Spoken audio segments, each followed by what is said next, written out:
phone. Good time boys is where I roam.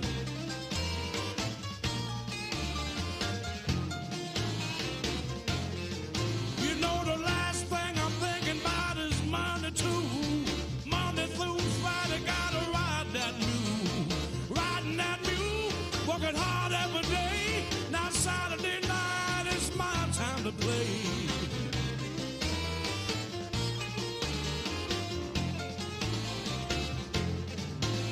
The nets in the kitchen, stacked from the ground. Winners in the corner, showing up to get down. Jesus sitting on above his knee, ain't worrying about a thing, I'm talking about me.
I'm going to Kansas City, y'all. Kansas City, here I come. I'm going up there to Kansas City, y'all. Look out, Kansas City, here I come. You better believe me now. I heard about you women up there. Oh, Lord, I've got to have me one. That's what I say. Don't stand up there on your corner. The one they call 12th Street and Vine. That's what I'm gonna do. Don't stand up there on the corner of 12th Street and Vine. Oh yeah. I'm gonna find me a Kansas City woman. Oh, and I'll get me a jug of wine. Oh yeah. Listen, I might take a train and I might take a plane. But even if I have to walk, I'm gonna take the plane. I gotta go to Kansas City, y'all. Look out, Kansas City, here I come. That's what I said now. I heard about you fine women up there. Welcome to the public hearing for the Variance Review Board. Due to the COVID-19 health precautions, limited attendance is permitted in City Council chambers. A presenter and participant waiting area has been established on the second floor of Old City Hall for your safety and convenience. Please follow the instructions below during your visit. All individuals are required to wear a face covering at all times during your visit. Upon entering the building, check in with security guard on the first floor. Please report to the second floor waiting area. Staff member will greet you and check you in for your case. Once checked in, you may take a seat until your case is ready to be heard in order of the agenda.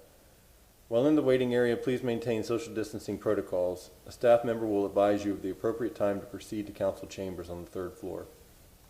Once inside council chambers, please be seated in the audience area. The chairperson will review the hearing procedures and you will be sworn in. Then the review of your case will commence. Please proceed to the podium to present your case, and please note that the podium area will be sanitized between speakers. When your case is completed, please exit council chambers and proceed to the building exit. Please do not remain in the third floor lobby area. Staff will be directing other participants to council chambers and wants to ensure appropriate distancing is maintained. If you have questions for staff following the conclusion of the public hearing, please contact the staff member during regular business hours, since the enhanced health protocols limit their availability during the public hearing process. Thank you for your cooperation. Good evening, ladies and gentlemen, attendees and participants, and welcome to the April 13th, 2021 meeting of the City of Tampa Variance Review Board. From my left, the members of the board are Susan Long. Dustin Pastor, Brett Feldman. Sam Walker. Lynn Hurtak. David Farrell. also in attendance this evening are from legal, Ms. Kamaria Pettis-Mackel, from development coordination, Mr. Joel Sousa, from natural resources, not present, and from transportation, Mr. Jonathan Scott. There's some procedural rules you'll need to follow. Due to COVID-19 pandemic, please adhere to safe social distancing as set within the room, and please maintain wearing facial mask at all times. When your case number and petitioner's name is called, please approach the podium. When you approach the podium, please state your name, address, and if you've been sworn in. The petitioner and/or their agent will have 10 minutes to make a presentation. Please make sure to clearly state your hardship criteria as submitted in your application. All other persons or participants wishing to speak will have 3 minutes, and then the petitioner will have an additional 3 minutes for rebuttal if needed. The time periods as stated will be kept by the board. Any information such as pictures or plans that have not been previously submitted as part of your petition and you intend to present at this hearing for consideration in support of your petition must be individually presented and accepted by the board. After acceptance by the board, you must submit the item for staff to be entered and made part of the permanent record. The board bases its decision on competent substantial evidence which is presented and which meets the criteria required by the city's code of ordinances. The variance granted by the board will be only for what is shown on the site plan and will be in compliance with any terms and conditions stated in the approval by the board. All other city codes will need to be met. If the case is approved, your variance will expire 2 years from the date of decision. If the case is continued, it will be continued to either July 13th or August 10th, upcoming VRB board agenda. If the case is denied, you may wish to have the Variance Review Board's decision reviewed or appealed by City Council. You must file a petition for review for the board's decision within 10 business days of the written decision. You will not be able to pull any permits until after 10 days review period has passed. Your cooperation in ensuring that this meeting is run smoothly is greatly appreciated. Will anyone move to approve the minutes? I so approve. Second. Second. Thank you, Ms. Long and Mr. Feldman. And a vote, please. Aye. Oh, I guess we can do it this way now, right? Yes, Aye. thank you. Any nays? Seeing none. At this time, I'll ask legal staff to confirm any ex parte communications and conflicts, please. Good evening. Kamaria Pettis-Mackel from the City Attorney's Office. Commissioners, will you please state on the record whether or not you've had any ex parte communications regarding any of the items that are listed on the agenda? Seeing none for the record. Additionally, will Commissioners, will you please state on the record whether or not you have any conflicts of interest regarding any of the items that are listed on the agenda? Seeing none for the record. Thank you so much. Thank you. With this being said, is there any business regarding the agenda that staff would like to address? Joel Souza, Development Coordination. We just want to let you know you have 3 cases tonight. We've had 4 cases withdraw, 4 cases misnotice, and the rest request to be heard on later dates. Okay. Is there any need for continuance on those, or they No, were sir. moved preemptively? Okay. There are cases that have to be removed to the June agenda? Right. The ones that requested to be moved, That needs to be by a motion. all of them? The ones that are requesting to Okay. be moved to the June 8th agenda Okay. need to have a motion. Can we do them all at one time? Or do we have As to long do- as they're date specific and Yes. time specific, please. Okay. Okay, Board, Joel Souza, we need to move VRB 2127, 2136, 2139, 2142, and 2145 to the June 8th, 2021 public hearing. Okay. Mr. Feldman, would you like to attempt a motion? Yeah. I was trying to write them all down. I hope I got them right. If I got any of these wrong, Joel, please shout it out to Sure. me. But Yes, sir. I would move that we move case VRB 2127, VRB 2136, VRB 2139, VRB 21. Well, actually, Mr. Feldman, I'm sorry, Mr. Commissioner. I understand that you're putting the VRB case number, but can you also put the location, the address, please? And I apologize for that. Oh, that's a much different motion. I can do that. All right, I'll do that. Let me start over. I move that we move case VRB 21-27, located at 695 Geneva Place, to the June 8th, 2021 hearing date at 6:30. In addition, I move that we move VRB 21-36, located at 4416 West El Prado Avenue, that we move VRB 2139, located at 206 South Moody Avenue, that we move VRB 21-42, located at 2102 West Cluster Avenue, and that we move VRB 21-45, located at 4705 West Leona Street, all to the June 8th, 2021, 6:30 p.m. hearing date. Second. And a second from Mr. Farrell, thank you. And all in favor? Aye. Any opposed? No. Okay, at this time, I would like to ask staff to conduct the swear-in, please.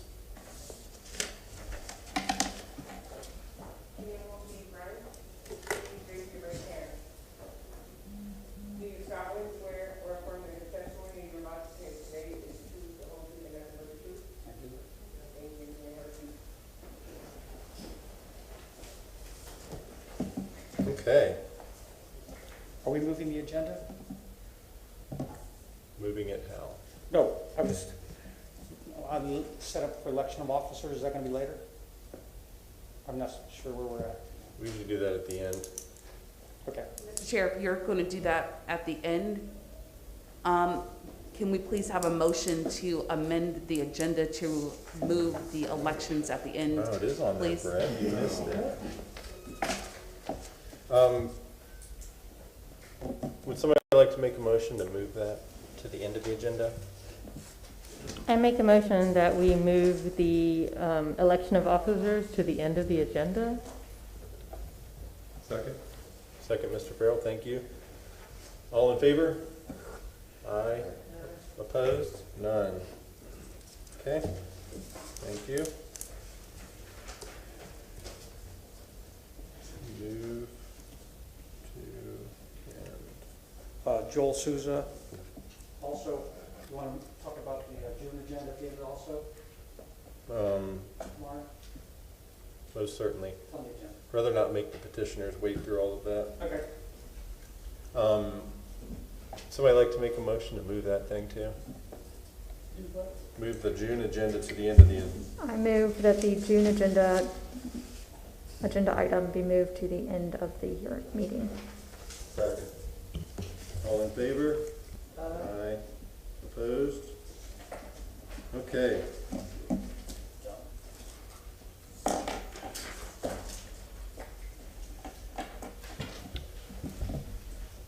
First case this evening is VRB 2114, located at 3116 West Paxton Avenue. I assume you guys are present? Yes? Great. Mr. Sousa, staff report, please. Yes, sir. Property owner is Anita Williams and also the agent. The code request is to reduce the front yard setback from 25 to 4 feet, reduce the rear yard setback from 20 to 5 feet, and reduce the side yard setback from 17 to 5 feet, and increase the accessory structure from 900 to 1,200 square feet. This is in order to construct a single-family addition and a detached 3-car garage. The DRC reviewed it and reviewed the request and did not have an issue with it. This is the look at the front of the house. It's an existing older home. Pretty much the way the old neighborhood used to be is being redeveloped now. This is the location. This is down off South Del Mabry, south of Gandy. This is the subject parcel right here, right off South Dale Mabry. South McDill Avenue and Paxton, right here that intersects it.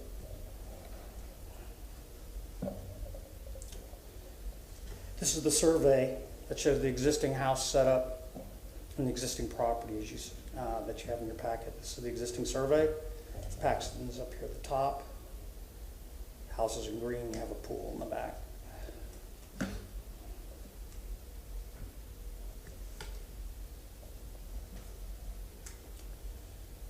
Okay, try to get this to fit so you can see it. Okay. This is the existing setup on your right. On the left, this is the proposal. They're going to put an addition along the front, a little courtyard patio area here, a driveway that goes down the side of the house and attaches and goes to this detached garage in the back.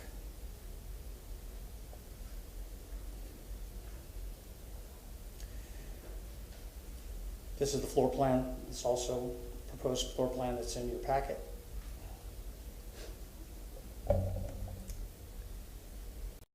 And this is a rendering of how the front will kind of look when it's finished. I'm giving you a plan here that shows the driveway going to the back. I've also included elevation drawings of the house that's proposed to be placed in the spot for the variances.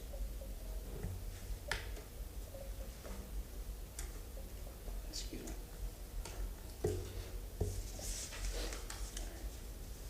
And that concludes my request. One thing I would have, after staff reviewed this, hold on, let me see if I can get it back down for you. The request was for 4 feet, but we had to do amendments to the front porch criteria. Right now, the 4 feet is to this portion right here, but technically now you are allowed to go put a front porch by right 8 feet in front as long as you're not past within 5 feet of their front property line. So technically they don't really need the 4 feet unless they're going to condition this area where the porch is shown. Then they only really need the 11 feet 2 3/8 inches that's shown on the proposed site plan. Staff is here if you have further questions. Okay. Petitioner, please come forward.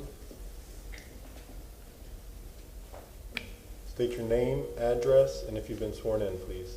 My name is Anita Williams. I'm at 3116 West Paxton Avenue, Tampa, Florida 33616, and I have been sworn in. Okay, you've got 10 minutes to present your case. Great. Thank you so much for your time for serving on the board.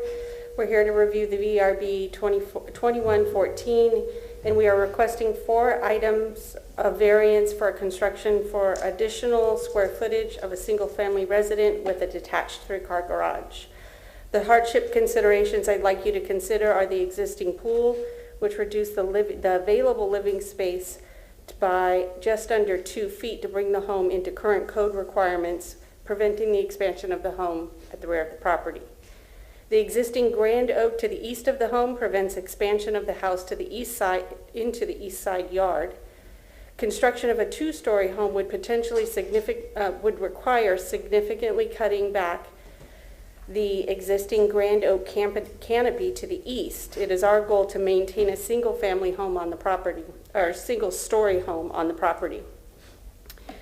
The hardship created by the single-family home deterred including an attached garage to the primary residence. If granted, the detached structure would help to reduce or eliminate the need for parking on the street and recreational vehicles in the front of the home in the view of the public eye. This would also increase the safety and harmony of the neighborhood.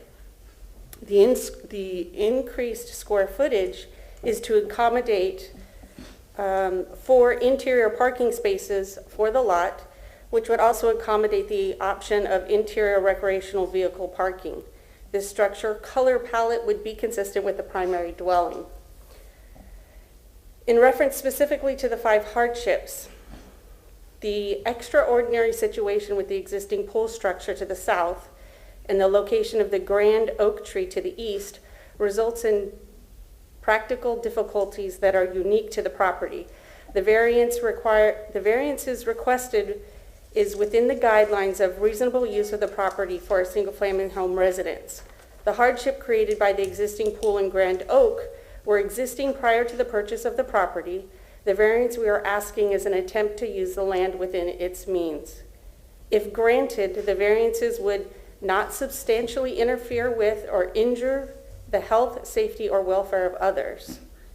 The proposed variance is in harmony with and serves the general intent purposes of the property. The variances are consistent with the appearance of the neighborhood and existing sites of the neighborhood. If granted, these variances would secure the full use of the property by the owner by allowing additional living space and for the public's benefit by providing rear enclosed parking out of public view. Thank you for your consideration.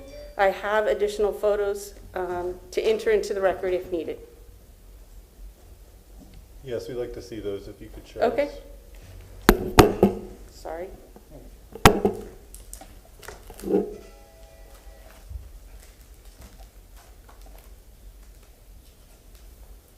So how do I? There's a projector.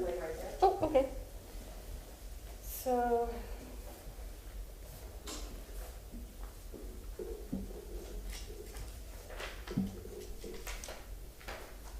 This is an image of the side yard to the east of the home. So it'll show the grand oak tree here that extends over the property line over a little bit over onto the house on the east side of the home. This is a side yard view going straight down from the street, which you can't see all of the way. Let me put this down a little bit. Hold on. Thank you. You could zoom in and out from right there. Oh, okay, perfect. So this is a side yard view showing the property from the street. So you can see there's a new drainage ditch here right on the property line. And then if you look down to the south of the property, you can see that this is where the single driveway would be to the back, going into the exterior, the rear of the property for parking. This is a view of the current exterior rear of the home. So this shows how close the existing pool is to the house. Currently, right now, the pool deck is 3 feet from the covered porch that is there. Our intent is to push the house back 2 feet so that we can put the property within current existing codes of 5 feet from the pool deck and enclose that back to add the additional square footage at the rear. The additional square footage we need on the front of the home, which I don't know if I have a picture of that, which I think Joel showed that at the beginning, the picture of the front of the house. And then this is a picture of the rear corner where the detached garage would be. So you have a straight line from the front of the home to park into the rear of the garage, which would extend over into the side of the house to accommodate for the 3 cars and a boat that would be parked inside that structure. Any questions? Does that conclude your presentation? Yes, it does. Okay. Is there anybody in the audience that wishes to speak on this case? Seeing none, then we will open it up for board questions. I guess my first question being, looks like you're already under construction, so what is it exactly that led you here? Did you put in for a permit and you ended up here, or? No, so the what we've done is we've cleared out the overgrown brush that was there, and we did remove the pond that was on the east side of the property as well, so that we could have access to the back of the property to, our goal was to add a garage back there initially. So we've been kind of doing the self-removal of all of that construction, of all of the brush and the debris in the pond. So we're just kind of getting the property ready while we went through this process of designing our plans, so that, and then we met with Joel and been working with Joel for a couple of months. Okay. What year was the house built, do you know? So the house was originally built in 1956. Okay, and when did you buy it? So we bought the home in 2018. Okay, In 2018. This is my husband back there. This is actually his family home. We okay, purchased it when his father passed away from the estate. okay. Was the pool there when you purchased it? Yes. Okay. That's my questions.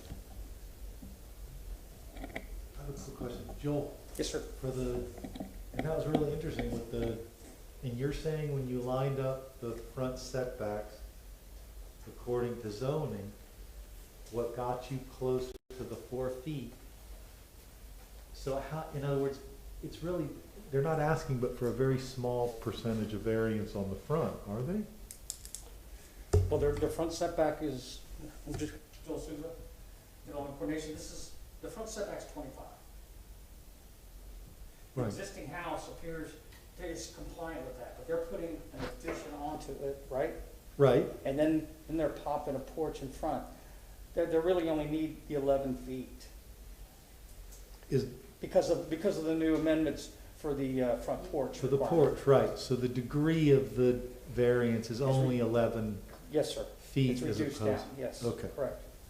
I think it's really 13 and a half feet, isn't it, the projection into the setback? 25 minus 11 and change. Right. I'm going to try and zoom this in for you because I brought Okay. a different. Yeah, so 11 feet, 3 inches. Right. So the corner of the so the property line is a little bit of on an angle. So the one that's closest to the easement is this corner right here. And that distance is 11 foot 3, what is that? 2 and 3. 2.3, or 2 inches and 3/8 of an inch. So initially, we thought that we had to do the variance for the walkway from the driveway over to the front yard. And that's why we initially had put the 11 feet, but then we thought that we had to do the 4 feet. So that's why we were asking for the 4 feet. So are you, just so we're clear for when we're talking about your motion, are you requesting that the front setback be 11 feet and a couple inches, or are you requesting it be 4 feet? Because the difference is whether or not you can enclose that front porch. Gotcha. So what we are wanting to do is that the front corner of that property, we want that to be 11 feet and we'll just say 3 inches from the easement line. The porch, that walkway will not be covered, but just keep in mind that the 2 pillars that are right here, those will be covered.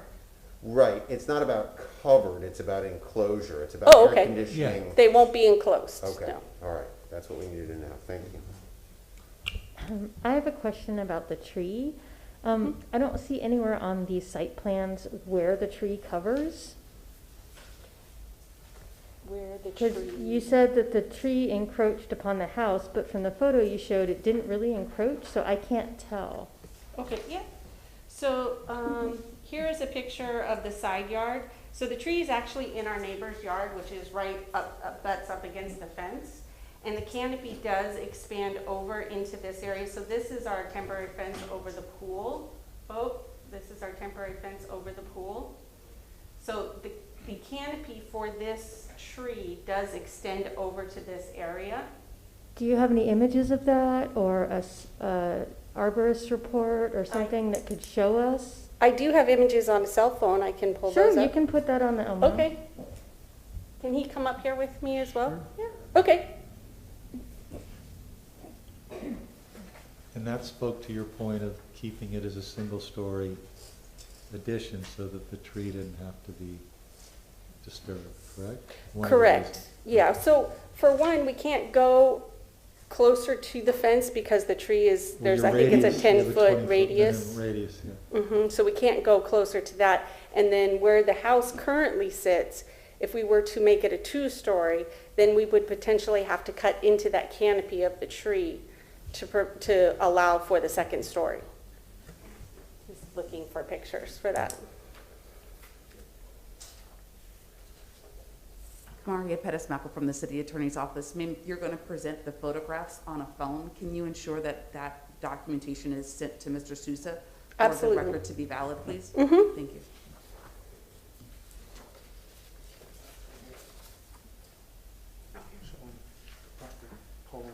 Oh, yeah, yeah.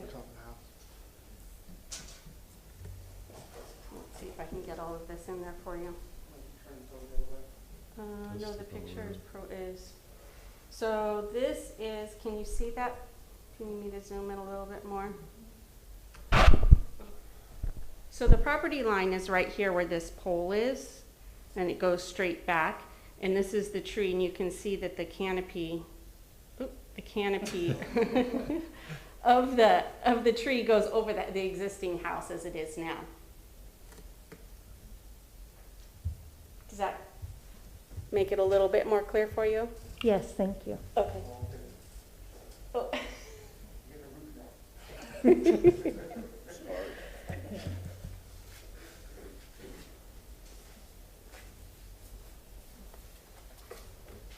Are there other board questions?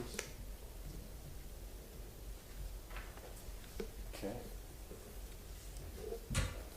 Well, you've got 3 minutes for rebuttal if you'd like it. No, I don't have anything. I don't think there's anything to rebut at this point. Then we will close the public hearing and open it for board discussion or motion. If it pleases the chair, I'm going to go ahead and make a motion. I move that the variance request for case VRB 21-14 for property located at 3116 West Paxton Avenue be granted as depicted on the site plan presented at the public hearing to reduce the front setback from 25 feet to 11 feet. The rear setback from the rear yard setback from 20 feet to 5 feet, and the side yard setback from 7 feet to 5 feet, with an encroachment for eaves and gutters, based upon the applicant presenting competent and substantial evidence in the record and at this public hearing of an unnecessary hardship or practical difficulty when considering the 5 hardship criteria set forth in section 27-80 of the city code, specifically that the existing pool prevents expansion to the south, that the grand oak to the east prevents a second story or eastwardly expansion of the home, that in order to protect the grand trees and due to the practical difficulties of the existing structure and layout of the property, which were not built by the current homeowner, that the proposed setbacks are reasonable and they should be approved. I'll second that. Second by Ms. Long, thank you. All in favor? Aye. Aye. Opposed? 1 nay. Motion carries. I have 2 quick amendments Oh, that I probably should have brought up earlier than this. probably. But I heard 25 feet to 11 feet. Yes. Do we need to approve the extra 2 feet, 3 inches? Oh, We're okay. doing it, we're Never doing it mind. the other direction. And I might have missed this too. Did we do the increase in the square footage? Is that one of the conditions? of the exterior, the detached garage. The garage. Yes. Are you asking for that? Yes, Yeah, I'm it's sorry, on that the- is, It's on the list. That wasn't it's on part the of it. application. So it's my understanding that this. Wait, we're closed at the moment. Right. We're gonna have to open this back up and hear about it. I thought you talked about it. I didn't hear about the square footage, All right. but we already voted. And we'll just, Mr. Chair, sorry. Kamaria Pettis-Mackle from the City Attorney's Office. So first, Mr. Chair, we'll have to do a motion to reopen the public hearing Right. because the applicant needs to provide the information Right. regarding, yes? Can we just vote? We've already voted and we've got a passed motion for what we have. The setbacks. Right, so can we just can we hear about this other issue and then just have a motion on that one piece? Right, that's what I'm saying. Okay. You didn't let her finish. I'm sorry, my bad. It's okay. Okay, I was just gonna say to reopen it to address that. so let's consider the setbacks closed and passed 5-1. And do I have a motion to reopen the public hearing? I'll move to reopen the public hearing so that we can hear evidence on the square footage issue. I'll second. Second by Ms. Long. Okay. Please tell us about the square footage Okay. and the need for it. So in regards to the additional square footage for the detached three-car garage at the rear of the property, it's my understanding that the current guidelines is for 900 square feet, and we are asking to increase that to 1,200 square feet so that we can accommodate 3 vehicles and a boat in that enclosed structure. Okay, but the 5 hardship criteria must apply to this just as they did to the other. Okay. So could you explain to us what the hardship is on why it must be that size based on the uniqueness of your property? So the reason why the increase in square footage for the exterior 3-car garage, what's that? Oh. So would be, let me think about this for just 2 seconds here. So we can't put the garage at the front of the house because there's no room to accommodate that for the width of the property. And we are attempting to provide enclosed parking to the rear of the property to prevent street parking and to have an exterior recreational vehicle parked in the front of the house, which would detract from the harmony of the neighborhood. Okay, I think that the issue that we'll run into here is, you know, the hardships for the house were based on what's there and the limitations and what you're trying to do and what you're trying to preserve. The garage is a new structure. Correct. The reason for putting it behind the house and the setback you've explained, and you have a hardship for those, but the reason for the additional square footage specifically is what we need to hear and how the property dictates the need. It sounds like you're saying the need is because you want to put X number of things in it. But that itself is not a hardship created by the property. So is there something about your property that makes it unique, or this situation that's unique, that requires the extra square footage? The location has essentially already been approved. Okay. So the additional square footage would be needed to prevent us from parking these vehicles in the front of the home, out of the, Ladies and gentlemen, the zoning administrator says that the square footage is not a discussion. But discussion is the setbacks. The setbacks will determine the amount of square footage. So great. Let's just cross it off. It was not in Brett's motion, so it is not, So it didn't need to be done. not been spoken on by us. Mr. Chair, just close the public hearing, please. Public hearing Ask is for a motion to closed. close. Vote has already been approved 5-1 on the setbacks as stated. Thank you for your time. okay, thank you. You're good. Nope, excuse me. Do I need to give these photos to somebody? Or, Yeah. thank you. Good job.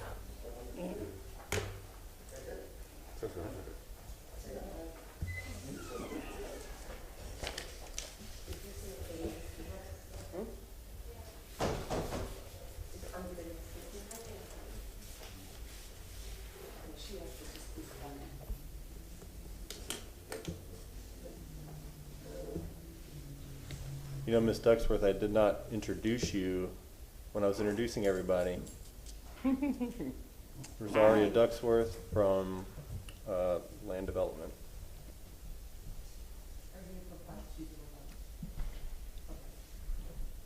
In addition, Mr. Chairman, I'd like to introduce Penny Barnes, who's in the audience tonight. She's a new staff member who will be taking over the Variance Review Board very shortly. Yes, I saw her. I did not know if she was officially part of it, so I didn't say. That's fine. But that's a good clarification. And Mr. Chair, the next applicant also needs to be sworn in. Yes. Thank you.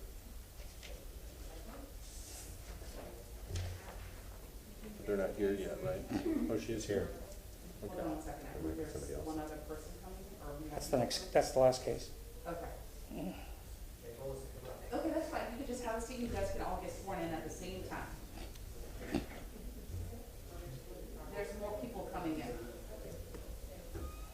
owner.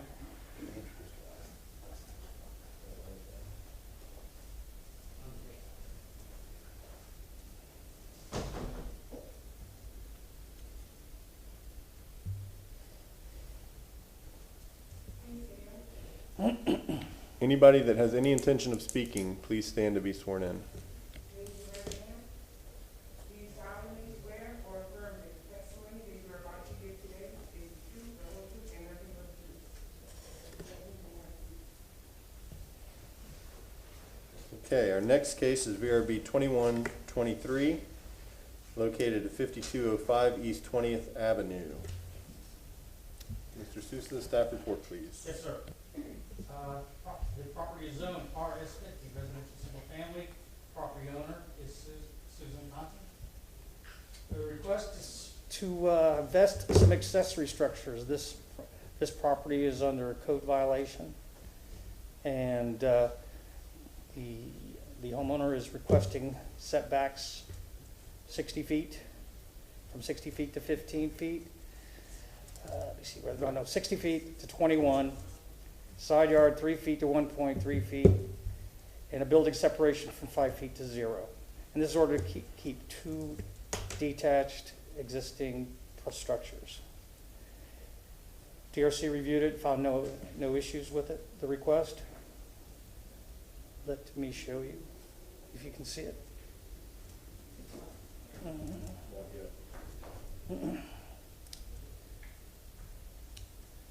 This is the evening shot of the front of the home. This is one of the accessory structures that's in question before you tonight. Oh man, that's great. Yeah. Wonderful. This is over on the east side of town. It's RS50.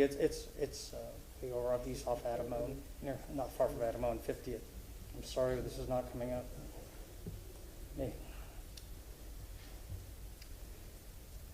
This is the survey that's before you. This is the property on East 20th Avenue. This is the existing house. There's a carport, detached carport that tucks underneath the eave of the house right here. And this is a little bit closer than this detached structure over here, which has an issue with the side yard setback. By the board approving these features, these setbacks, you vest these structures as they sit, which is the owner's request for this evening's case. This is one of the code enforcement pictures along the front yard. The applicant was originally cited not only for the accessory structures, but this fence. They got a design exception for the height of this fence in the front yard.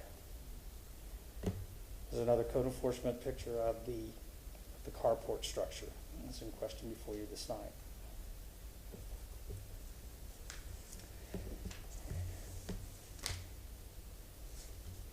Staff, if you have any other questions regarding this case, staff is here. Thank you, Mr. Sousa. Petitioner, please step forward.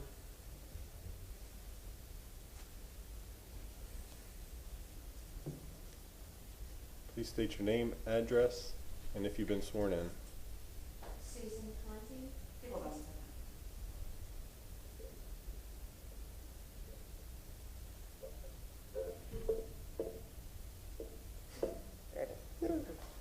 Susan Conti, 5205 East 20th Avenue, Tampa, Florida, 33619.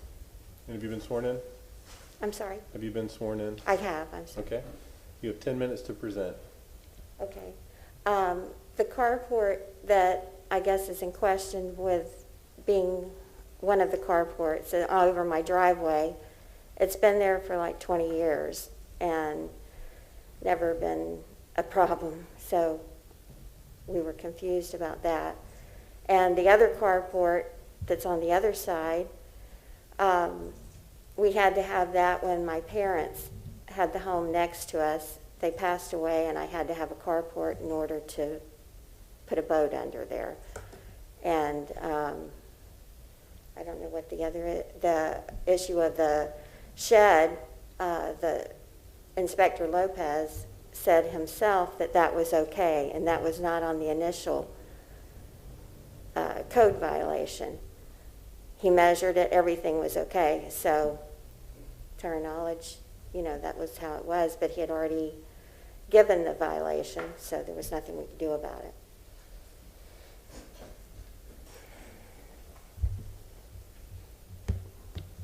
Okay, like the previous petitioner, there was a set of criteria that you would have filled out in your application of hardship on why you need these structures where they are in Well, relation to your property. The carport over the driveway, that's my only way, to go into my home, it's over there. So if I don't want to get with the weather or whatever, I need to get in with that carport. I can't move it back any. And I mean, not that it matters, but there's carports all over the neighborhood that are just exactly like mine. But it would be a hardship for me to not have any overhang where I could get in and, out of the weather, that I wouldn't have a carport there in my driveway. The other carport as well, I have no place to move it because the drain field is in my front yard, and I need a place to, to house that, another car and a boat. And so it would be a difficult hardship for me to have to move them or do away with them. Does that conclude your presentation? Yes, sir. Okay. Is there anybody in the audience that wishes to speak on this case? Seeing none, then we will open it up for board questions. Joel, I have a how long does the structure have to sit there?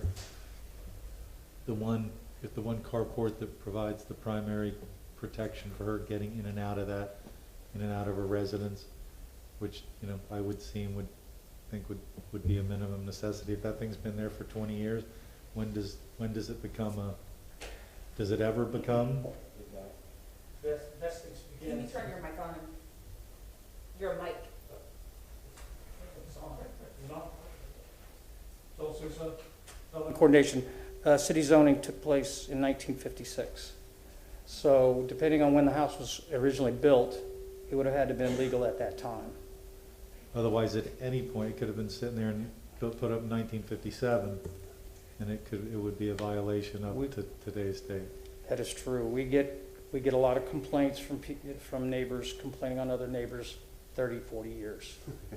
The structures have been in place. Right. We have to vest buildings from the teens sometimes. Right. Okay. Thank you, sir. Yes. Board questions? So I have a question for Mr. Souza. So on the application and some of the hardship criteria that's listed in the application talks about the shed, but based on the survey depiction that was put up on the screen, it looks like maybe the shed is not an issue. Can you confirm? Yes, I'm Bill Souza. Staff found the existing accessory structure off to the right. We thought it would be a disservice to work with the carport and not the other detached structure that's also causing an issue on the property. She was wanting to keep it. Staff knew that the board would look at the survey and see these two structures and ask if we're going to work with one, why not the other? Staff recommended that the applicant apply for setbacks for both structures in an attempt to keep them. Okay, so just to confirm, I see there are two structures off to the right. There's one that says dirt that I assume is a carport, and then there's also a shed. There is, but the one that's further back meets the criteria. Okay, so that one's not an issue. That's not the one can in stay. issue. The one in issue is the one in front of it and the carport that Okay, exists the there two now. carports. Okay, thank you. Yes.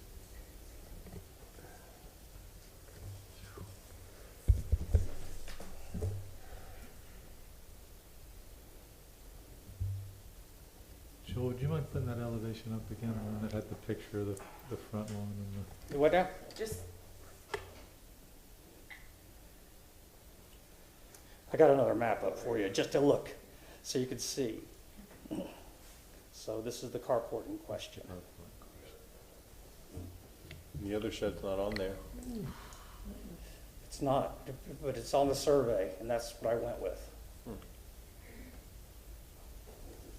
Let's go back to that. Go back to that, Joel. There's your survey. And go So back to- the staff was under the impression that this was still here. All right, zoom in on that one, Joel. Ms. Conti, you see on the plan here, there's a shed behind the front of the house. It's smaller. Right, There's a big one in front of the house. that's a carport. Is that there today? Yes, It's not in your aerial view, it doesn't appear. Joel, flip over to the aerial. Gotcha. 'Cause that's back Zoom in on that area, please. It's as close as it'll get. Okay, it's just green grass. it is there. How long has it been there? Oh, there it is, yeah, it's a little on the It's side. there? No, it's not there. To the right of the 0, No, that's the little one. That's the little one. it's a little one. The big one should be in the front yard right there. Right. How long has that been there? The carport, Mm-hmm. probably 6 to 8 months. Okay, so it's new, That's what they're called. and there it is.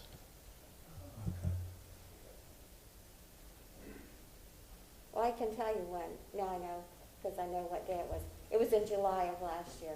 Okay. Did you have a contractor install that for you? I did, I have Brandon Sheds, and, I'm Brandon. Okay.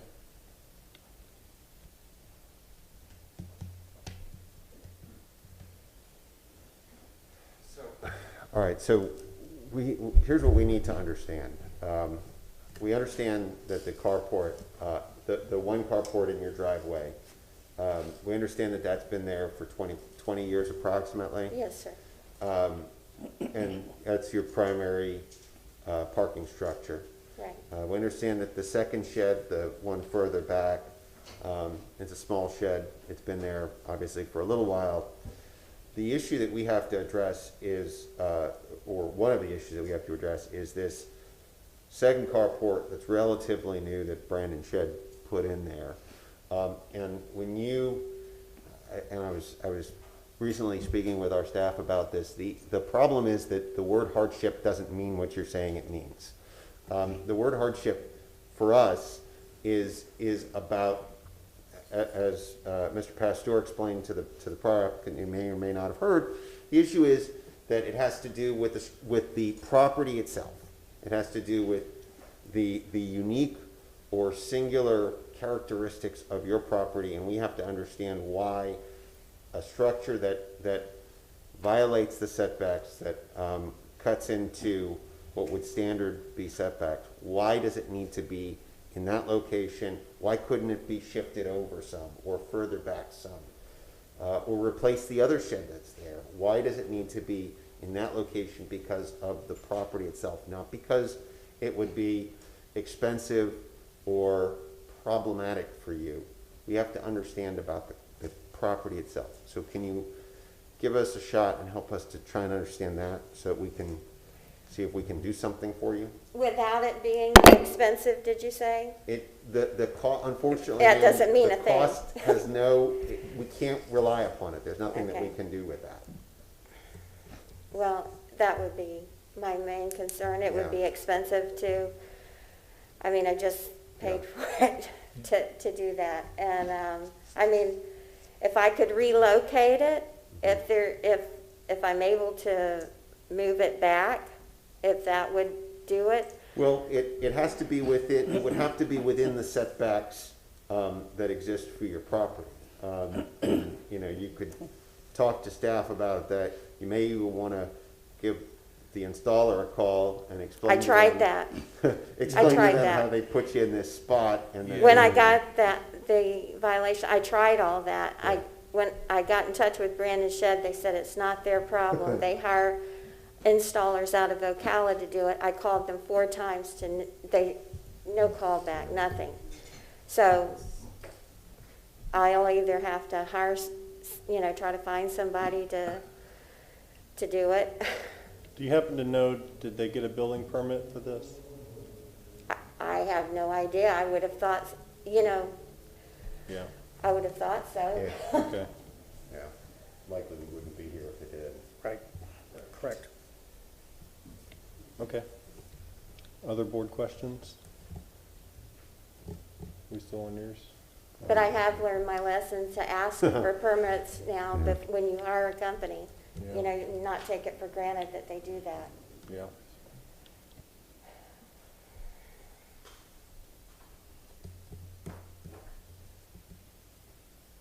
Okay. Seeing no more board questions, you have 3 minutes for rebuttal if you need it.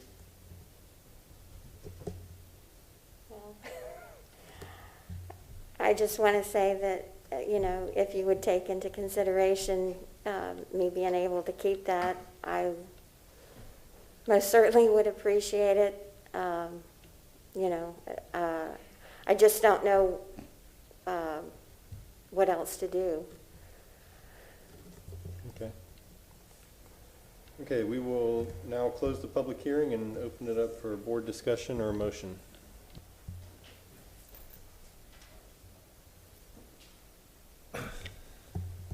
All right, so let me try and understand this. I don't have any problem and would be willing to make a motion to preserve the front carport, which would reduce the front yard setback from 60 to 21. Joel, would that include the eve-to-eve separation issue? They would need that also. Okay. But the side yard setback issue, unfortunately, given what we heard, I would love to be able to do it, but I don't think we have any justification to do that. So, other thoughts, or shall I go ahead and make a motion? I agree with the carport. I think the key thing that she said, and she said, I don't think this is important, but it is important, that she said the whole neighborhood's got carports like this, and we've certainly seen that Yeah. here a lot. And this one is still 12 feet from the property line, which is a pretty reasonable, or I don't know how far it is, but it's 21 feet from the property line.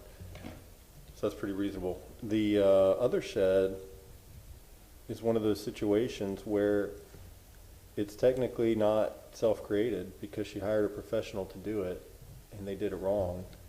Now, if she had a building permit that showed that, that would be all the more convincing, but still, these are professionals that have businesses to do this for a living and they did not do it correctly. And that makes it less self-created than a lot of other things that we run into sometimes. So we're talking about 1.5 feet on that. Now the front yard would be an issue except the carport. So the front yard's really not an issue on this shed. It's just the 1.5 feet that was installed by a sloppy installer whose name I won't say, but she certainly did. So that's kind of where I am. Well, so what's interesting to me is that you did make the point that it is a small piece on that side. And though your point is well taken about a professional being hired, I've always been of the belief that an agent that you bring in is your representative. Sure. But you and I are both in the industry. Yeah. Also, we didn't hear any complaints. We didn't hear any complaints from the side neighbor. I'd like to hear from other board members, and it sounds like some other people will have some say. So I hate to do this. I looked up the setbacks for an RS50 property, and I'm not 100% following the 60-foot setback. So, Mr. Pastor, maybe you can help me understand, but I'm looking at RS50 and I'm seeing that there's a 20-foot front yard setback. So is there any way we could open up the public hearing so that... Well, Joel can answer. Is that a question of staff? Joel can answer that. We don't have to open up the... Okay. Joel has them all in his brain. This is a detached structure. Detached structures within the RS50 and most of the residential zoning districts have a 60-foot front yard setback. That's to create structures going in front of the principal structure. Hey Joel, let's play a little game. Let's say that this carport was attached, because you said it goes under the eave of the house. And this became primary, what would it be then? It would be legal. Oh, They wouldn't be here from that. oh. if you put like a couple of sticks and attached it. And they wouldn't be here for this 5-foot separation either. I mean, that would resolve both of those issues if they chose primary setback. That's correct. Okay. Okay. So, and they wouldn't have to do anything to make that happen. That's true. Okay, so that's just a procedural issue. It still leaves the other, Kamaria Pettis-Mackle from the City Attorney's Office. I would use caution in what you just referenced to, Mr. Chair, about attaching the accessory structure to the primary structure. It is not just a simple attachment. That's not correct. I would encourage the board to please focus on the application as it's presented today and as the applicant has presented it to the board today, and not what could be or what could be done to address okay, the project. I'm saying that nothing needs to be done, that it potentially complies as it sits today right now. And Kamaria so, Pettis-Mackle from the City Attorney's Office, and again, Mr. Sousa just provided the setback requirements and how it does not meet the setback requirements, and that's why it's here today. And well, in the Mr. Sousa- testimony though, Mr. Sousa himself said that it is under the overhang of the house. But that means nothing. It has to be legally attached and engineered to do so. Okay, fine. Yeah, but we're debating over what I don't see as an issue, because it's still been there for 20 years. It still meets the issue. What I'd like to hear more about is other people's thoughts on this 3-foot versus 1.3 foot setback question, because I was originally of the mindset that there's not much we can do, but it is a less than 2 feet of an issue. So I'd like to hear other thoughts. While I respect that, I don't think that we should set a precedent of, asking forgiveness instead of permission, and I feel like that's what this is doing. We're rewarding this company for poor behavior, so that will encourage future companies to not follow the rules that Well, they're supposed to remember, follow. we've been trained, there is no such thing as precedence, because every case is unique and individual and cannot reference another case. Well, that's true, but either way then, I don't think. We're not, it has nothing to do with this company. This company will never be held accountable No, I'm sure they for won't, their but- issue. So it's really about the property owner.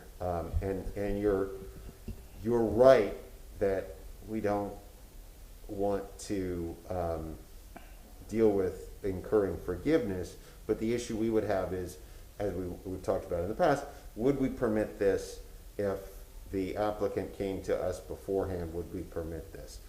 I would say I no. would say probably we'd want to try and get it within the setbacks. It looks like it could reasonably get within the setbacks, but I don't know what the separation is between that structure and the primary structure. So I'd be guessing if I said that we would be creating a separation issue if we required it to be 3 feet away. Anybody like to make a motion? I feel like we've gotten wherever we're gonna get. And Kamaria Pettis-Mackle from the City Attorney's Office, you can bifurcate the motion to address the 3 different requests if that's needed. Somebody just wanna go for it?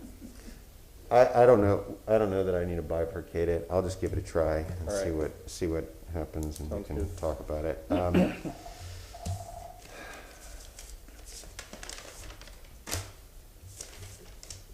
right, I move that variance request for case VRB 21-23 for property located at 5205 East 20th Avenue be granted as depicted on the site plan presented at the public hearing for the reduction of the front yard setback from 60 feet to 21 feet, to reduce the eave-to-eave separation from 5 feet to 0 feet, and the side yard from 3 feet to 1.3 feet.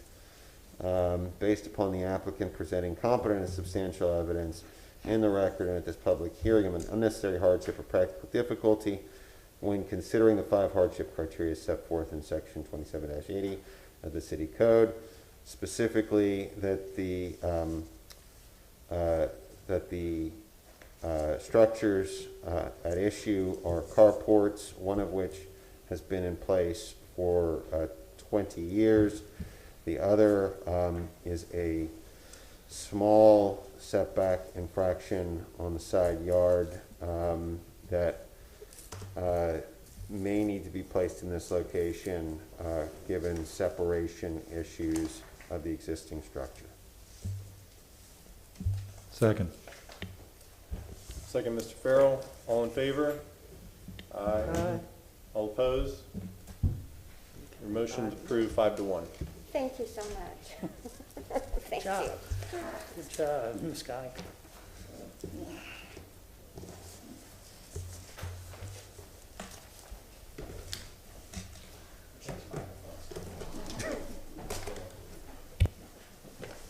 We already had the swearing in, so we can call case VRB 2125, located at 3305 West Lakes Avenue.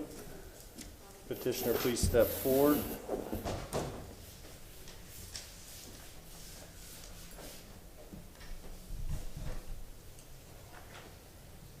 Please state your name, address, and if you've been sworn.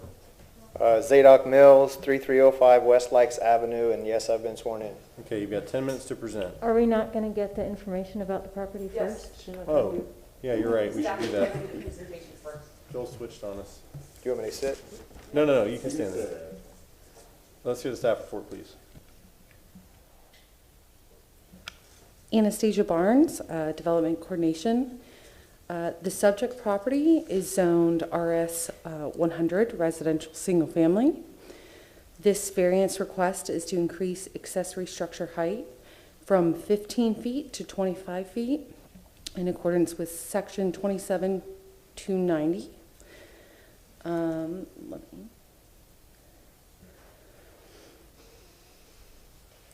Here's a picture of the existing subject site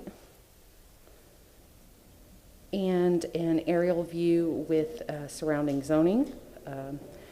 Primarily, it is surrounded by RS 100 zoning as well. Here's an existing site plan and survey with the single-family residence and existing garage.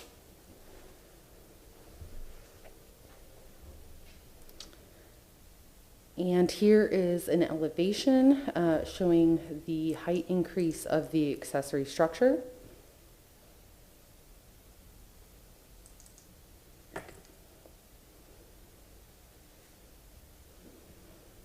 Additionally, staff did receive a letter of opposition yesterday evening, and that has been entered into the record as well. If you have any questions, I'd be happy to answer them, but that concludes my report. I have a quick question. At the very top, it says RS 100 residential multifamily zoning. Is this single or multi? It is single family. That was error, so please, it's RS 100 single family. Thank you. Okay, please state your case. You have 10 minutes to present. I'm the agent for the property owner. The property owner is Mr. Thomas Buckingham, sitting back here. I'm the contractor. He hired me to design a new detached garage. The detached garage was in extreme disrepair, falling apart, mold. The children were getting sick by going in there, and so he hired me to design and build a new garage for them in accordance with the current look of the home. So we submitted it for permit. It kicked back and said that our zoning height restrictions were to 15 feet. Our hardships are that the Grand Oak to the left, if you notice on the site plan, we can't make the garage a bigger single story, and the pool to the right, we can't make the garage. Oh, okay. Yeah, it's on the site plan.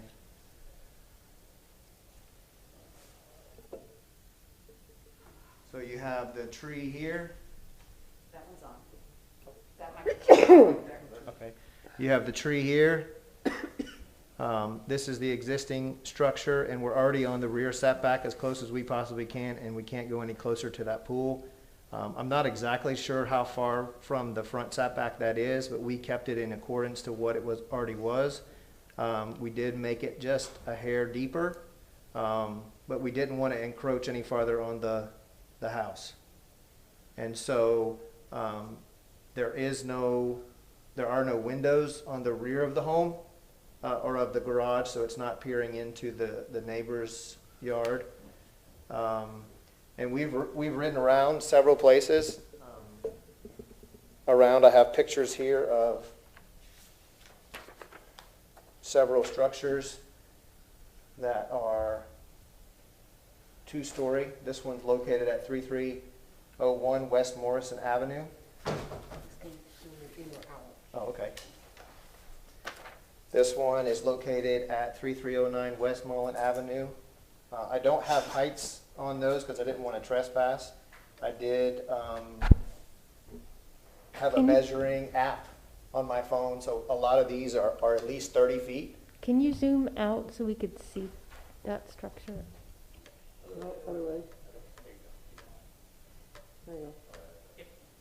So you see, if you see, that's a two-story structure. That's one road over from them. And this one is the newest structure here at 3401 West Mullen. That's literally right down the road. And that one, if you notice, this fence is over 8 feet. I took a measuring stick. That fence is 9 feet high. So the top of those windows is 10. And if you count, or you know that from here to here is easily over 30 feet on this one, or right at 30 feet. That's the newest structure. And then literally right down the road from them, which is kind of what we patterned our design after. It's not that one.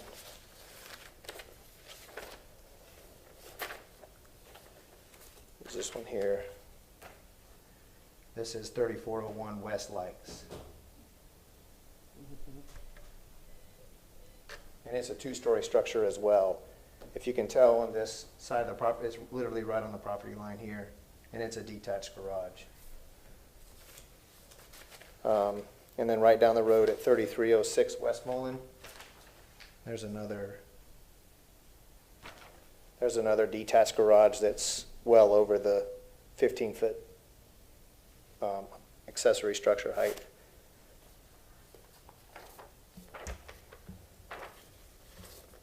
This will just provide some additional storage area. There's no living space up there. Additional storage area for the family, because there's going to be, the owner doesn't live there full time, but he comes and stays, and so they need some additional area to park 2 cars. The existing garage, the old garage, was not wide enough to accommodate 2 vehicles, and so only other way to get additional storage was to go up. We made the garage door wide enough, or as wide as we possibly could in between the Grand Oak and the pool.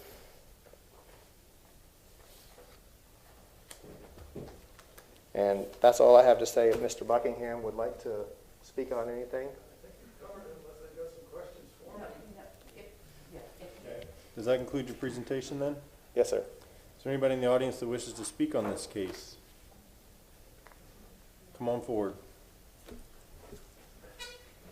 No, I'm sorry, this gentleman, did you want to present, sir? Did you want to say something?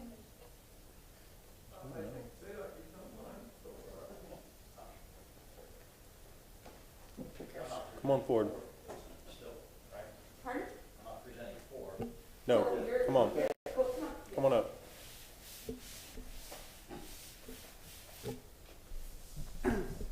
Please state your name, address, and if you've been sworn. I've been sworn in. My name is Ron Fair. I live at 3127 West Oakland. Okay, you've got 3 minutes. My main issue is with the height. If you have your, and I'm a professional engineer, so I'm pretty familiar with this stuff. When you're talking about a 15-foot height restriction, we're not talking about 18 or 20 here. We're talking about 25. That's a 66% increase over what is allowed. I understand the Grand Oak to the left, but the existing can be remodeled. I don't hear where the hardship is. I heard earlier where you said precedence doesn't apply. Well, if it doesn't apply, then pointing out all the other people who may have also violated a rule does not apply. And I'm sorry that they're doing that, but if we allow this in the whole entire neighborhood, we're going to lose the character of the neighborhood. I don't know of any of the existing structures that have been legally done that way. And some of the ones you just looked at could have been remodeled as well.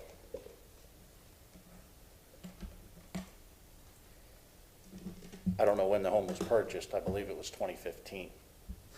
So again, I can understand that something needs to be repaired, but I cannot agree that a 66% increase over the 15-foot height in that neighborhood, that far back, I mean, even from a fire code perspective, if we allow this in the entire neighborhood, we're going to light the thing up. Thank you. Thank you. Does anybody else wish to speak on this case? Please come forward. Is this the neighbor that's directly affected? You are technically the petitioner, so your time was previously used, but you still had 3 minutes on the clock, so might as well let you use it.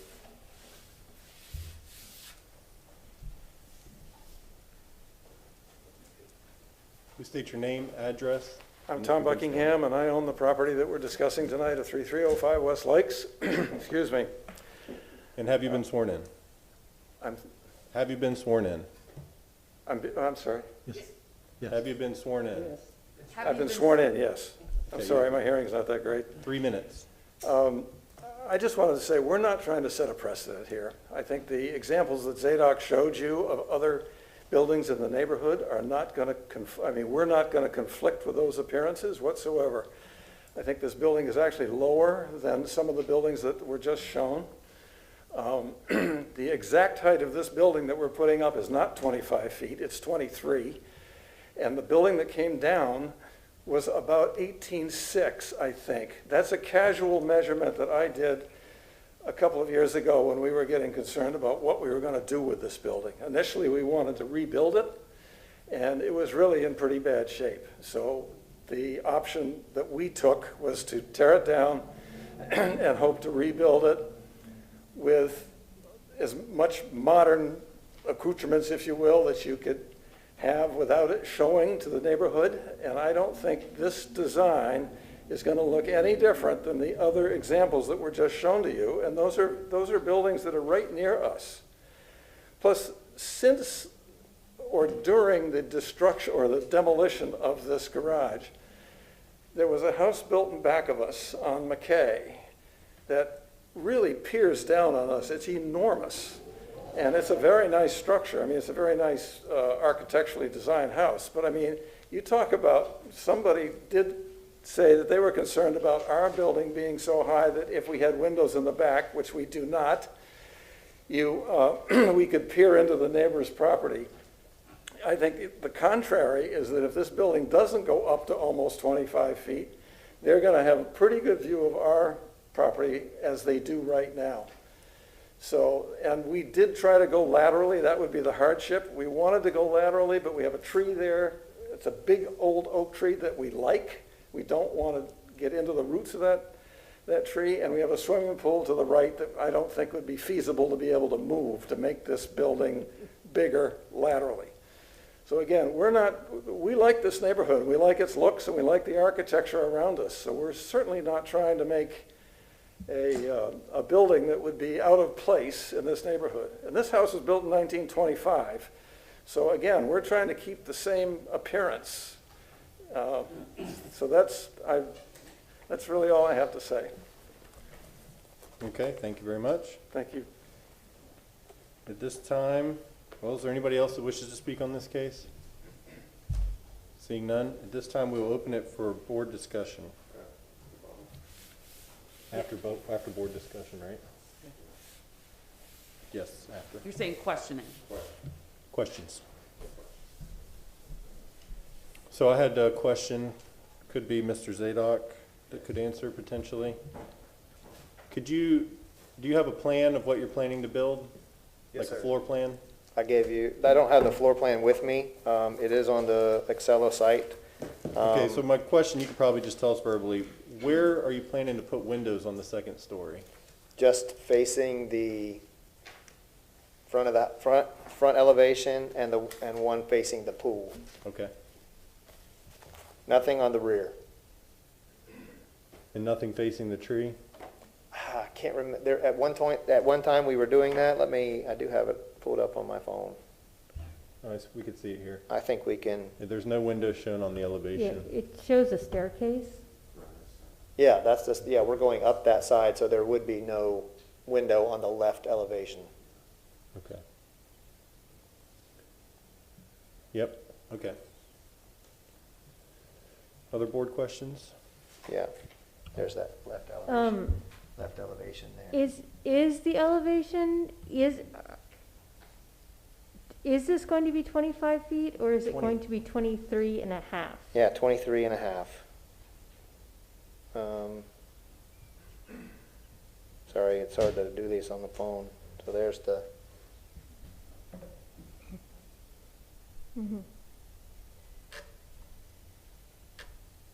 top of the wall, 23.5. Thank you. So we're going from, and we did a rough estimate, it was somewhere between 18 and 18 and a half. So we're not doing the 66% from what was already there.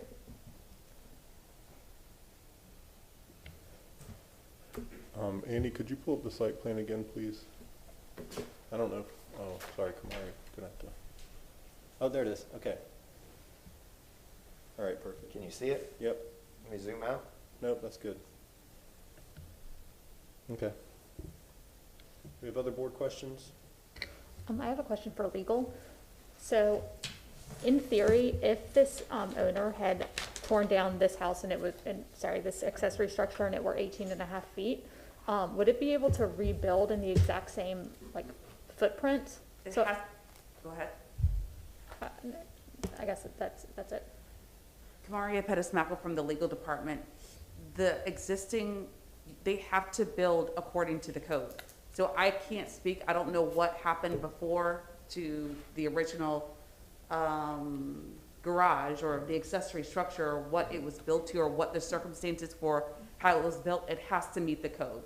So that's why the request is from 15, which is the setback requirements, the height requirements. That's why the applicant is asking from 15 to 23 and a half. I don't know the circumstances, and there's no record of how that original accessory structure was placed on the property. So to say that you could build it back to what it was, it still has to comply with the code. Okay. Can I add something to that, if I may? No, hold.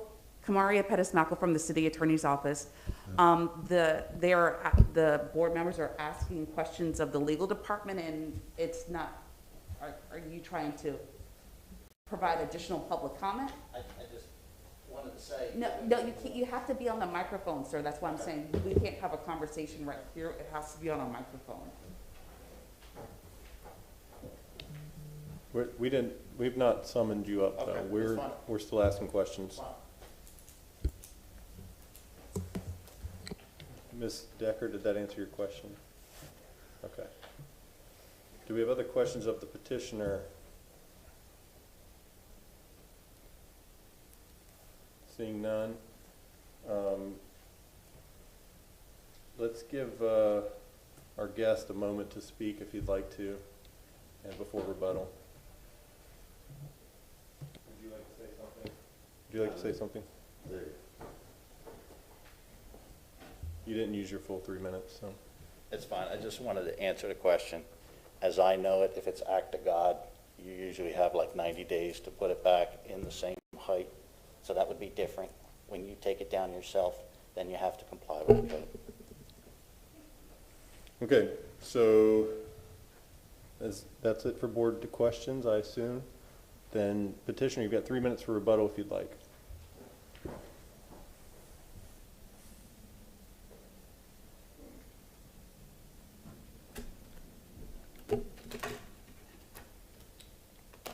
I don't really have very much to say other than, the design and the exterior finishes, all of it's going to comply with how it was originally.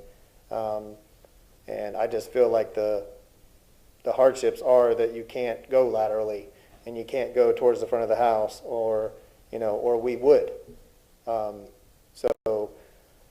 We're not trying to break code. We're just asking for an exception. So if we're denied, we will apply to the code. Okay, thank you. At this time, we will close the public hearing, open up for a motion or board discussion. I did want to address the comment that was directed my way about precedent. Precedents in reference to a single case. The other half of that is that the variance criteria ask if the project is in harmony with the nature of the neighborhood, and that's the reason to show a bunch of examples, which was great for us to see. I also wanted to address the letter we got from the Neighborhood Association, because we should certainly give weight to their concerns. And their first point was the same, that this may start a precedent in the neighborhood, but we saw probably a dozen photos of other buildings like this in the neighborhood, and we also heard from the homeowner that this is very common in the neighborhood. So I would argue that that precedent's long been set. The other points were that the building could look over the fence line and peer into the neighbor's yard, but we've established that there are no windows on the back or on the west side of the building, which is the one closest to the property line. So the windows are on the front facing their own house, or the pool, which is the farthest lot line to the east. And then the noise, noise could be made in a one-story building as it can in a two.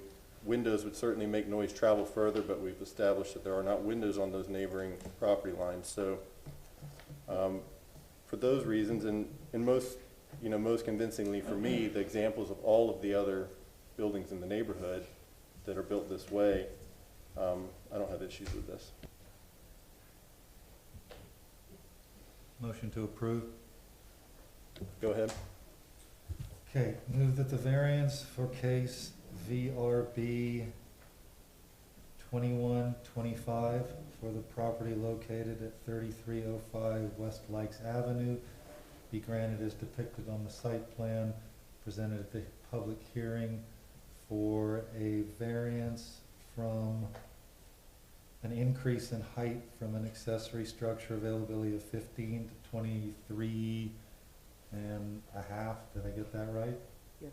23 and a half.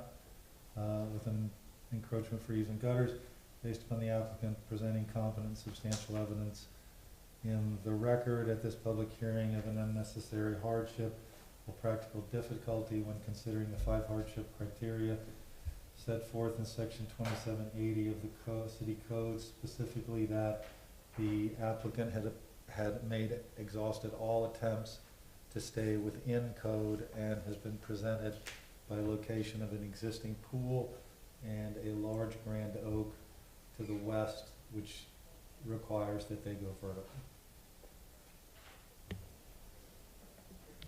Is there a second? second that. Second, Ms. Long. All in favor? Aye. Opposed? None? Motion passes 6-0.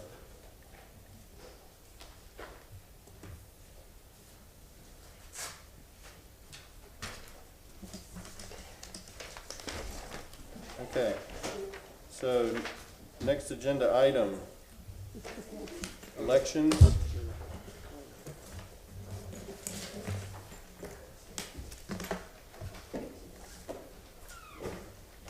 Go Gators.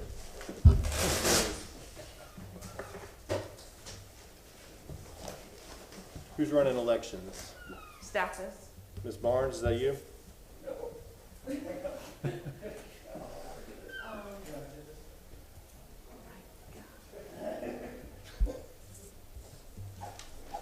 Mr. Cotton, is that you? Oh, well, it wasn't supposed to be, but that's fine. Eric Cotton from Development Coordination. So this is our yearly elections for chair and vice chair. We can do it one of two ways. We can do it by voice vote, or we can do pieces of paper, and everybody, if you want to have a secret ballot, it's all up to the board. The only criteria to be the chair or chairman is you can't be an alternate member, because you don't need to be here all the time. So if we ever get a full board, you couldn't be here, you couldn't be chair as an alternate. But anyway, would anybody like to make a motion for vice chair? We usually do that first. So. Who's an alternate? Sam? Samantha, yeah. That's it? Okay. Can I get a motion to be, who wants to be for vice chair? We usually do vice chair, then we do chair. Do How it? does it work now? Current Chair? I'm the chair. Did you really have to ask if I was the Vice chair, chair? Dave? I'm the one that does all the talking. Well, but I'm not a boat rocker. I mean, as long as any, when they've been problems, I don't know why we would just roll over and. It should just make whoever wants to do a motion. Yeah, I'd like to move that Brett be the chair. I'll second that. Thank you. Okay, so we're going that way. All So in the favor, motion, say Aye. aye. Aye. I don't even get to accept. I don't even have to accept. Opposed? Kamaria Pettis Mackel from the City Yes. Attorney's Office, so that is correct. He has to, It's fine. It's he has to fine. accept it. yes. I'll do it. Fine. All right, Brett's elected Get it back by five making to, Yeah, but 1 abstinent. Yeah. Is there a motion for vice chair? I mean, actually, a nomination for vice chair. I'll nominate Dustin to be vice chair. It does, it's like, whoa. Would anybody else like to be vice chair? Do you want to? They want to be vice chair? For your own, I'm happy to learn. okay, because I've done it before. Okay, so I'll Yeah. nominate Linda. Yeah, So I'll but you decline. have to help me. I'll out. decline. You don't have to do anything unless the I chair's know, not here. but- Then you gotta step in. But Then they- actually, I feel like I do because you, I don't know how to say this It's a little delicately, speak intimidating. as much as Dustin does. When they don't show up, So- it's intimidating. Actually, end up speaking more because Yeah, he, that's he, true. fact. he can't make motions. That's right. That was the nice part. is there a second for I'll the second Lynn. nomination? All right. All in favor? All right. Ayes have Opposed? it. Congratulations, Brett and Amanda. Sorry, Lynn. If all elections could be run that easily, Yeah. it would all be. All right, final agenda item, the June agenda. We have 22 items on the agenda now, and after still going through the case. So, much like the agenda that was in April, where we ended up splitting it into 2 hearings, based on the amount of cases that were originally theoretically scheduled. So these are, the June agenda currently has, I guess, 23, 22 cases on it, whatever Joel just said. Now, the chances of all those people making it to the agenda for the actual hearing is not that great, but you always run that risk of having that many people on the agenda. As we're going through, the deadline for the agenda was the beginning of April. Cases which are incomplete, we could not place on the agenda because they weren't complete at the time of the hearing. At the time of the deadline. What we try to do, just to give you a general overview of the process, applications come in via Acela now. So when an application comes in, we do a quick review and let the person know what's missing. Generally speaking, there's something that's not 100% accurate on the application. We let them know what needs to be updated, including the billing, because they don't pay for the application up front. It's invoiced after the submittal. Oh, see, I was wondering if we were, how are we getting all of these applications with no notice when they've paid, but they haven't paid? Well, I don't know, that's something, I don't know if they've paid or they haven't paid. The ones that were moved to June, I don't know if they paid or they haven't paid. If they haven't paid, they shouldn't have been on this, theoretically should not have been on this agenda to begin with. Can we change the SELA so you have to pay to submit an application? That has been something I've been trying to do for 5 years, or since 2015 when it went live, and it is nobody. Who do I need to talk to? It's like banging my head against the wall, in all honesty. I've tried to get that done. I think it'd be more effective. Yeah. Well, think about all the hours your team is wasting on people I'm that are not even going to I'm not pay. disagreeing, but that's something that we need to work on, and that's a business decision that has to be set by the administration. I think it would be more effective that way, but right now, the way the business model is set up, you apply, you pay $50, and you're on hold. Then when your application is deemed complete, then we bill you the remaining $366 or whatever it is. So, Yeah. Go get your money up front, that's the way to go. well, I mean, no, we were not going to do that, but that's, no, nice idea, but no. So we're going to try to get that, well, I would like to get that changed, but so far it's not happening. But regardless, the goal is to have completed applications so they can be set. We don't set the hearings like they do for city council. They don't go through SIRE and all that in the way the clerk's office sets them up. So anybody who comes in theoretically could be heard if they can complete their application and do notice in the right time frame. What we're starting to do is applications that come in and they're not complete, like if the deadline was May 1st for a hearing, and by May 15th, they're still incomplete, they would not be put on the next agenda they would have normally qualified for. That's the only way to try to get control over the agenda, and they would just get kicked out till, like May would be July theoretically, so they would be moved to August. And if they're still not complete by a certain time frame, and other people come in that are complete, they would just keep falling back, which is more harder on staff, but they would keep calling back. So eventually, until an application is complete, y'all would never see it in any means at that point, because it would never be ready to be set, so to speak. So, but case in point right now is June. I would recommend, we'll go through the hearings, we'll go through the agenda. We did a preliminary, what was complete and what's not. I don't know if Andy has that with her. You left it at the office. That's fine. And any application, there's chances are that the 20 some odd applications are not ready to be set. There's probably 6 or 7 that are actually complete. Those would definitely be on the June agenda. There's a chance you might end up with 12 or 13 cases versus just the 10 new ones. So the rule is that if it's an incomplete application, as of the deadline, which was the beginning of this month, technically they should be not set on the next agenda. Is that accurate? Correct. What we try to do is we try to do the initial review within like the first 5 or 6 days it comes in. Right. So if some people, if they forgot to get their authorization notarized. Right. That kind of stuff we can work with. But if the application comes in and they have not submitted a site plan. But you've got 7 or 8 that are ready to get set, right? Those are complete, ready to be set. Those are likely to go, right? Right. I can't tell if that's actually the correct number. I'm just using that as an example. Well, we're just using estimates, Okay. and I'm cool with estimates. But you've got 7 or 8 that are ready to go. Notice hasn't been done for those. Notice won't be done till about.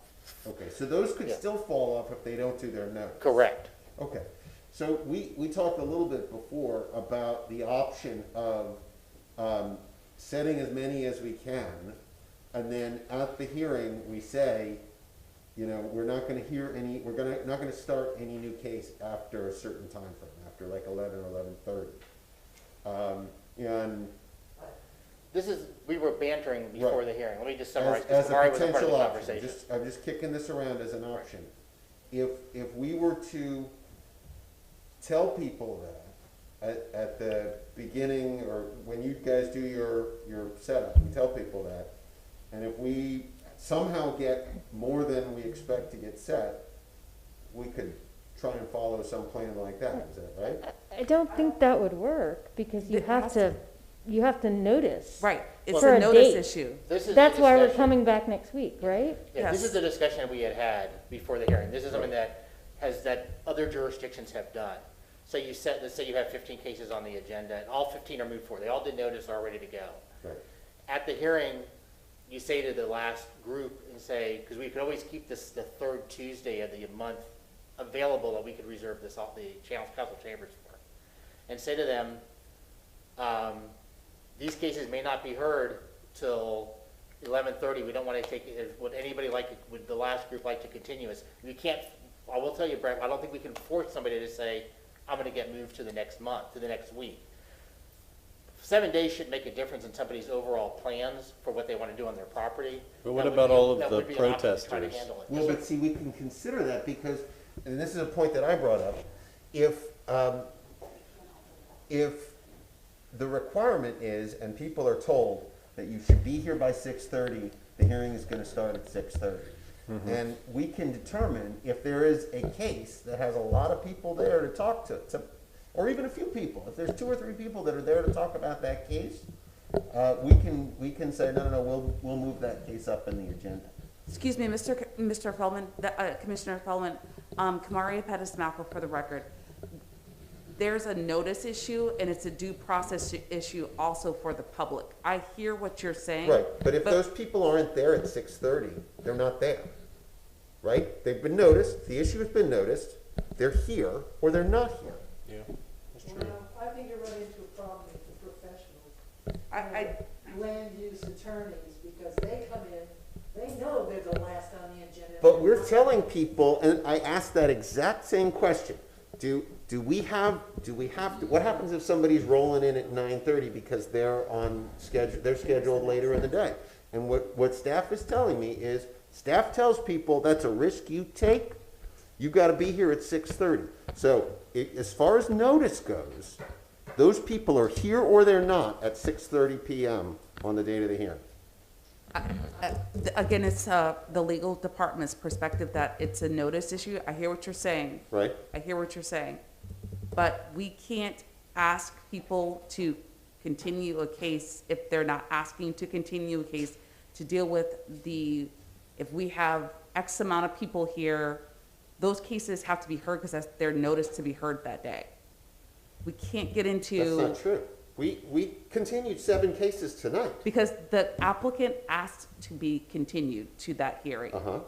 And half the time we go through cases and we talk to those people and they don't have something and they go, oh, you know what, I'd actually like to be moved. And you're right, there could be a scenario where we could have 15 and every single one of those people would go, you know what, I want to be heard tonight. So it's my recommendation that staff go back to finish reviewing the items that are on the agenda for the June hearing, make that determination internally of how many are likely to go forward based on meeting the requirements. And then we could do an email to ask before the notice deadline what the board would like to do. Okay, I'm okay with that That's too. what- I think the problem is that this process has become, we're trying to protect people, but we're making it harder for them. We're making it inefficient. We've got 2 hearings set for this month, and we're having 3 and 2 at these two hearings. That's a totally inefficient use of staff time. I have a question here. How far before today did you know all those cases were going to go? I'd ask Joel, I don't know. Okay. It was about 15 days prior to the meeting. 15 days prior to today? About 2 weeks ago. You knew there were all those cases that were Well, going to go? they started calling in and asking to be moved out. They weren't ready yet. Okay, but, But so once you we've got knew it, 2 weeks ago that we were only going to have 3 or 4 cases? Not exactly, no. When did you know that we were only? Well, see, what happens is the deadline is on 15 Mr. days Sousa, before- you're not. But I think we're getting a little sidetracked about the timeline about this agenda, because there was a notice provision, the notice deadline that Mr. Sousa instructed all of the applicants to do, and they were told to follow those notice dates for the 2 hearings. So that's not what the question is for. That's right. They were told to follow those, and when they're splitting them with time, again, we're trying to be respectful of people's time, because there's another point that we make. Bad decisions get made after dinner, right, in general. And if we're here that late, and we've had the board, vote on this issue, most of us, I think the majority of us, said we would prefer to not have hearings at 1 o'clock in the morning, because we're just not giving the same attention to those types of cases at that time.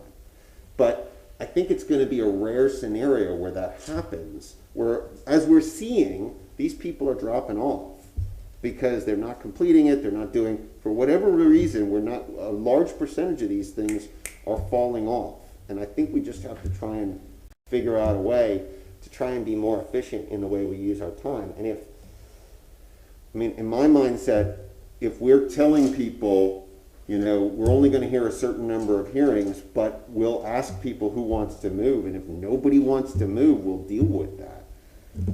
I view the whole process differently.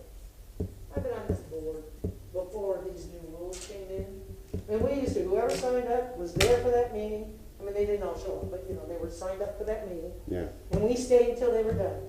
Usually we're out here 10, 11 at night. Yeah. Every now and then it drizzled over to midnight or 1. I'd rather do that than turn around and come back in 2 weeks and do it again. Yeah, and I think you're tougher than me, Susan. I think that's just what it comes down to. Is I can't function at 1 in the morning. I think the issue comes back to, we're not even following our own bylaws of having a cap. Yeah. Because reasonably, this process no longer allows for us to even know how many people we're gonna have. So if we followed our own rules, you would cap it at 10 new, 3 old cases. We'd end up having 1 here in person because nobody can notice anymore. And so instead, we're putting 20 on, which we shouldn't be doing, but we are because we're assuming they're gonna drop. And if they don't drop, then we've broken our own bylaw. So the problem is, of course, in the sign-up process, which you know, Eric, and rather than trying to figure out how we're gonna split 6 or 27 people in one night, 2 weeks ahead of time, we need to really figure out, why do we have 17 people miss notice? What is happening? So, this might be a legal question. Is there a requirement in the city code that cases that have been submitted for variance be heard within a specific amount of time? No, you have to have a complete packet. Yeah, but I'm saying that, let's say that 30 applications are complete as of May 1st. But they have, according to your rules, you have a number of cases that you can be heard in one night. That's the rule. Yeah, my question, I guess, is that there's no way that could conflict with another, code that says your case has to be heard within 90 days. No, that's not a code, that's not a code provision. The only thing that would come up is, they're not doing what they're supposed to do. But the only thing would come up if there's an X number of cases. We had 30 cases come in. Thank goodness, probably that will never happen. New cases that came in on a deadline day. And everybody was complete. The only thing that would kick in would be Florida statutes would tell you have to have these hearings by a certain time frame, which I think is 180 days. So we would still be within the Florida statutes time frame.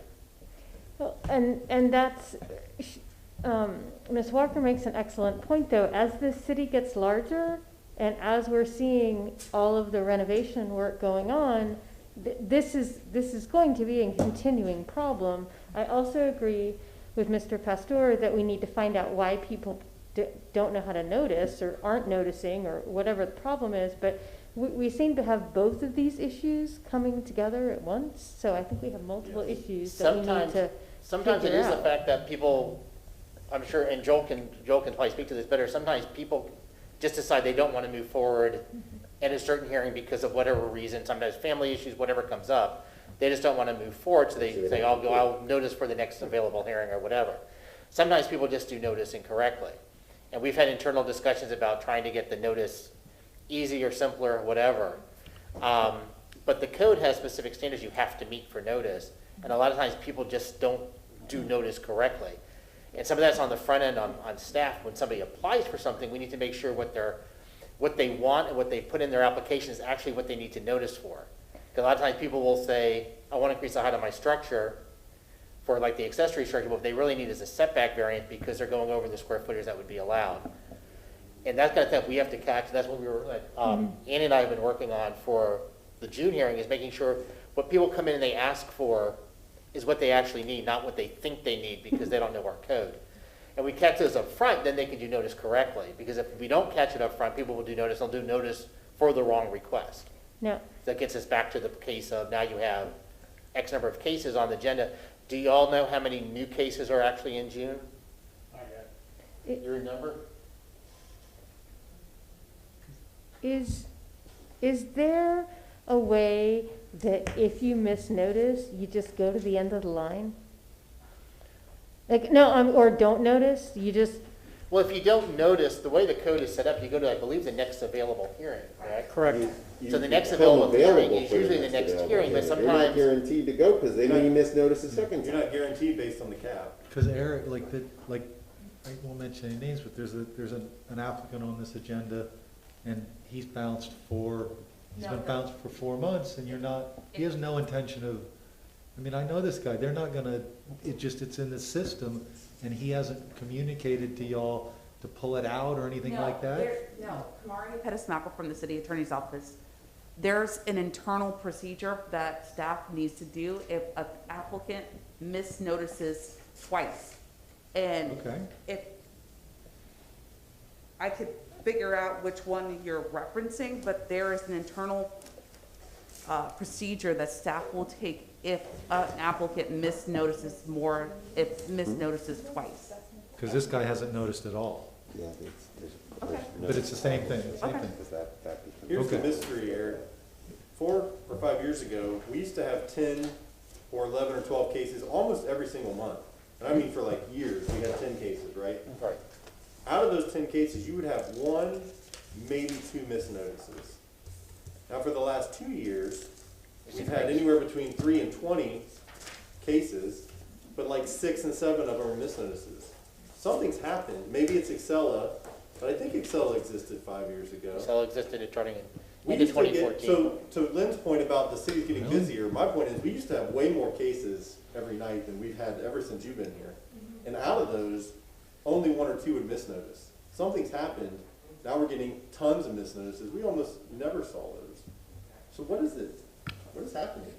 I don't have an answer for you. I'd have to look at the cases and review and to figure that out. I don't know. Staff believes we're getting new people into the variance world, in the development world. We're Yeah. getting people that, in the past, we had a lot of regulars that submitted for variances. Now it's, as you see now, it's a lot of individuals now are parting out and doing this How development. how about a notice guide? Like a little visual notice guide. You have your sign goes in your yard, you take pictures.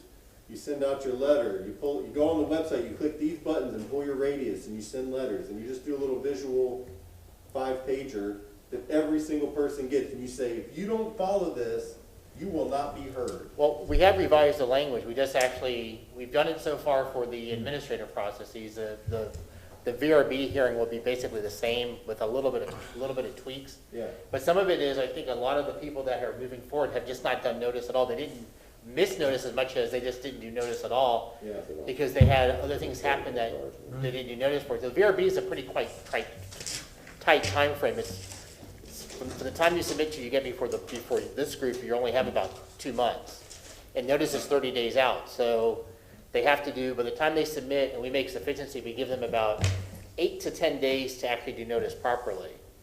But a lot of these people, I think that are on this agenda that would have been heard, just didn't do notice at all. It wasn't they misnoticed. Yeah. They just didn't bother doing notice for whatever reason that came up in their. Yeah, it's the their same lives. though. I mean, if you gave them that packet, you told them the same thing. Follow this packet or you don't get a hearing. It's the same. At least they know what they need to do and it's spelled out in pictures and whatever they need. We sent out a pretty detailed email on what has to get done. And we could add some graphics about like posting the sign and where it sits and all that kind of stuff. you're on the right track. People don't read anymore, but they do look at images. Yeah, pictures. Yeah. No, but what they'll say is, you didn't tell us. Right. It's a combination. You have the words and the images. Tell them, give them a packet. I'm gonna put together a coloring book.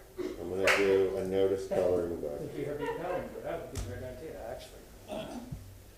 actually. But anyway, actually, my recommendation would June should probably be set with, well, we'll see how many cases are actually on the June agenda. I'm imagining by the time that final agenda is set, we'll be down to probably 12 or 13 cases.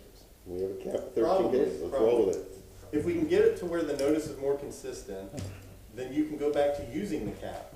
And we really do have the cap. And if we end up with 8 or 7, that's fine, you know? But right now, as we're seeing, if we use that cap right now, we effectively could end up with, I don't know, let's say 3 people now and 2 We're people using the next week. cap, we have three cases and we have 2 next week. We split them to try and make it more reasonable, and we're gonna have 3 and 2. And now, as a result, everybody that is going in May could have gone tonight. Yeah. But they got pushed due to a bunch of people misnoticing. Theoretically correct. So it's inefficient for the petitioners and for us and for you. But even May, we don't know how many people will be moving forward in May because they haven't, their notice date, I don't think is hit yet. Right, So we don't know if they've done notice or not. yeah, And Eric's done more to make the notice easier now than it's ever been. yeah. Without a doubt, it's easier now. With The road pictures goes. to explain it to them. Yeah, That's the key. I explained it to him, but for somebody that's never noticed, it's a little freakish. You're just saying words to me, Joel. Show me a picture. All right, so what are we doing in June? Did we decide? Oh, you're gonna email us, right? Correct. I think we can come back next week, can't we come back? Oh, that's right, we'll be back next week. We'll be here next week. Oh, yeah, We'll let we'll you know. talk about it next week. Yay. Hearing closed.